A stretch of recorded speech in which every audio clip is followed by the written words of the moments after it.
Kaayaayang araw guys! So for those of you who are new to my channel, my name is Aya and I'm a Bento mom. I make fun and creative lunchboxes for my daughter Zion. I'm also into gardening and homemaking, and I also love food, travel, and shopping. So if these are the things that interest you, please keep on watching. So it's the last day of the school week. It's Friday. Thank God we're going to be able to rest tomorrow. And today is also our last day in doing bento videos for the week.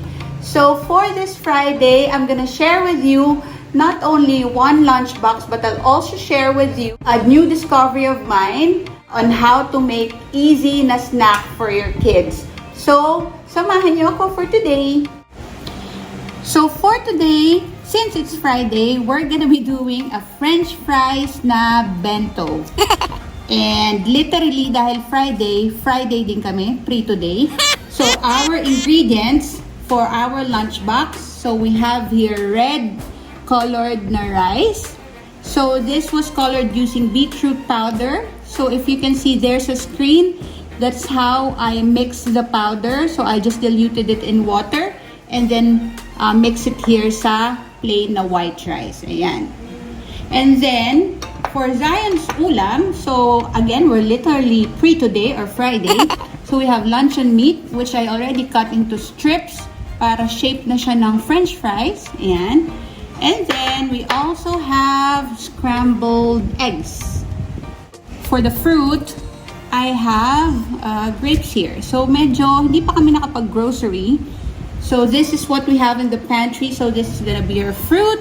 And I'm just gonna give her a sweet treat for today. It's just jelly. Ayan. So, lalagay natin sa sides later. And then, for the design ng ating French fries, I'm just gonna use a cheese slice here. This is the one that we use for sandwiches. So, later, I'm gonna show you how to do it. Okay, so the first thing that we need to do, of course, is mold the rice. So, I already cut a portion of my cling wrap here. Ayan. And then, we basically just need to get 2 tablespoons of the red colored rice. So we're gonna mold it into the shape of the box of French fries. Ayan. So just mold it first into a square shape, and then sa upper part medyo mas i-widen nyo lang siya. So again, when you're molding rice, just imagine the shape that you want to mold and then just do it with your hands. Ayan. And it's easier when you're using cling wrap because the rice will not stick to your hands.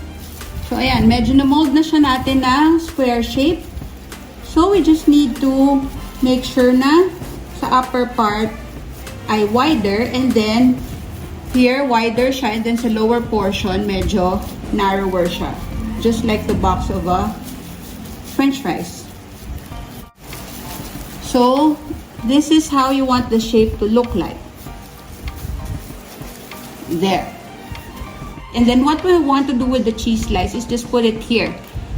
So, di ba yung French fries? The one I created before, here sa screen, ayan yung logo niya. But I'm gonna do it differently today. I'm just gonna cut it into Zion's initial. So, letter Z. So, I have the cheese slice here. Just use a scissors, a pair of scissors to cut it. So, medyo careful lang tayo sa cheese because it's kinda soft and medyo hard siya i-cut. So, one of these days, I'll try using toothpick. So, I haven't really tried. Just for the sake of this video, baka matagal tayo. Ayan. So, I'll just put it here. Ayan. So, letter Z. So, we'll just unwrap this French fries na box. And then, just put the logo. So, whatever logo you want, kung anong initials ng anak nyo siguro, you can put it there. There. And then, don't worry if the cheese slice will break, kasi it may break because it's super soft. You just need to stick them there pag nalagay nyo na siya sa ibabaw. There. So we can now put this in our yum box. So for today, so let's just set this aside. So yesterday we used a yum box panino like this. Here. So the yum box panino looks like this inside. Kahapon ganito yung ginamit natin. And then I also have the yum box original here. So again, this is from Bright Brands PH. There. So I just want to show you, gagamitin natin itong grain, that the trays can be removed. So you can interchange the panino from the original. So this is the tray of the yum box original. So tanggalin natin siya. And then we're gonna be using the tray of the yum box panino. There. So lagyan natin siya here. You will just notice kasi dito, yung kanyang rubber part, of course, it's not the same, but it's still gonna be leak proof. So, we're gonna put together our bento box. So, this is the one that we made earlier. What we just need to do is get our luncheon meat and arrange it here. So, just arrange it as if it were French fries. Yan. So, iba-ibang height para mukha siyang French fries. So, may smaller portions and may longer na luncheon meat. Ayan. So, just position it like that and then just get the molded rice and then just quickly put it on top of the luncheon meat na in-arrange nyo. There. And then, here sa ating side, we're gonna put the scrambled eggs.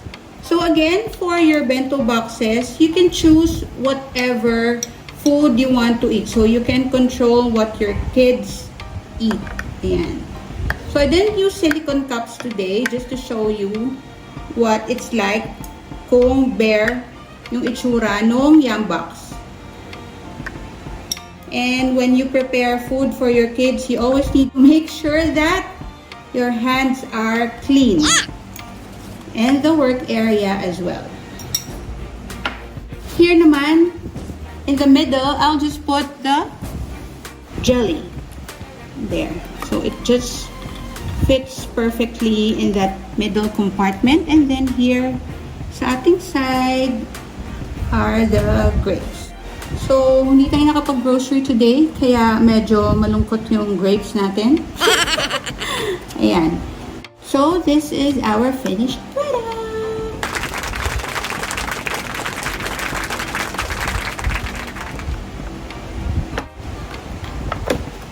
So, this is for our lunchbox. And then, I'm gonna set this aside and I'm gonna show you a quick way on how you can make snacks for your kids. So, for this one naman, we're gonna be using the Yum Box Mini. This is no longer available sa Bright Brands PH. This is a smaller version ng snack box. So, Yum Box Mini. Ngayon, bigger version na yung kanilang snack box. So, this is what it looks like inside. So, we're gonna use this. And then, recently, I got the sandwich cutters from Comfy Kids PH. Ayan. So, they're so cute. And this is the first time that I'm gonna be using a cutter na merong sealer. So, I'm so excited. And this is how it looks. Ayan yung box. So, I think there's 28 pieces of cutters here. And they have like 5 designs. So, this is how it looks like inside the box. Ayan. Yung iba, hindi ko pa siya binubuksan. So, 1, 2, 3, 4, 5 designs. So, heart, star, parang may bird or duck. Here, let me just, there. And then, my square and my circle. And then, meron siyang smaller na cutters. Ayan. So, this is from Comfy Kids PH. If you wish to get this for yourself, ayan, sa screen yung kanilang Shopee na account. And you can also use my discount code there also sa screen. So, for the bread, we're gonna be using this one naman, the rainbow bread from Kidsuma. I think it's Kidsuma, Manila. So, ayan sa screen yung kanilang Instagram account. Just message them if you want to order. So, we're gonna get 4 na pieces ng bread. This is how it looks like. There. Ayan. So, the first thing that we need to do is put the spread dun sa bread. So, this is gonna be like sandwich with filling in the middle. So, we're gonna use the strawberry jam. This is the first time that I'm doing it. So, let me set aside this one pair of bread first. So, according to their instructions, the first thing that you need to do is to put a filling in the middle. So, let's get just one little. So, in the middle nyo lang siya ilalagay. There, not too much. So, it's gonna serve as a filling. And then, cover it. Like that. And then, let's get the star.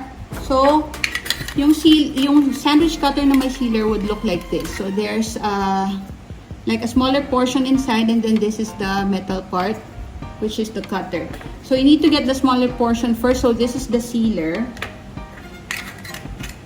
Okay, and then, just press it against the bread. So, make sure na yung filling na nilagay nyo is in the middle of the sealer. Okay?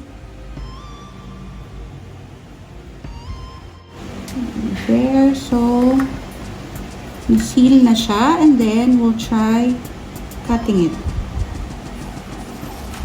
And then, just get the bigger portion to cut it.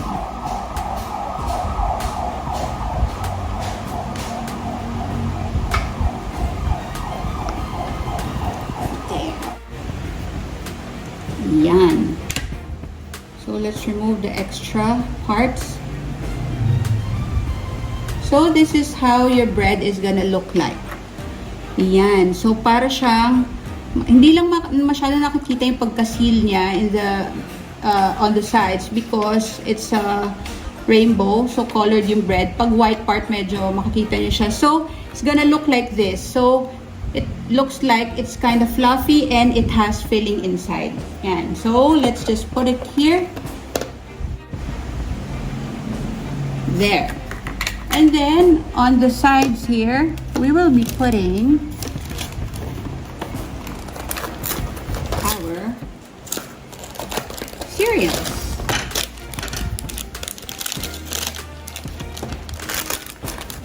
There. So, this is how you make snack for your kids. There. And then the middle, you can again put another jelly. Ayan.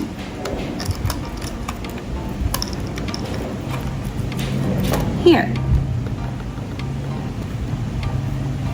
So this is our finished product for the snack. So this is nice because the sides are sealed. And then, ayun nga, para siyang may filling inside. Ayan. So, this is our snack. And then, this is our lunchbox. Okay, so that's it. So that's it guys for today. I hope you enjoyed. If you did, please like and share this video. And also please don't forget to subscribe to my channel and hit the notification bell para palagi kayong updated if I have a new video upload. Thank you very much for watching guys. See you on my next vlog. Bye! So medyo nalungkot tayo guys. Dinagdagan natin ng oranges. Ayan.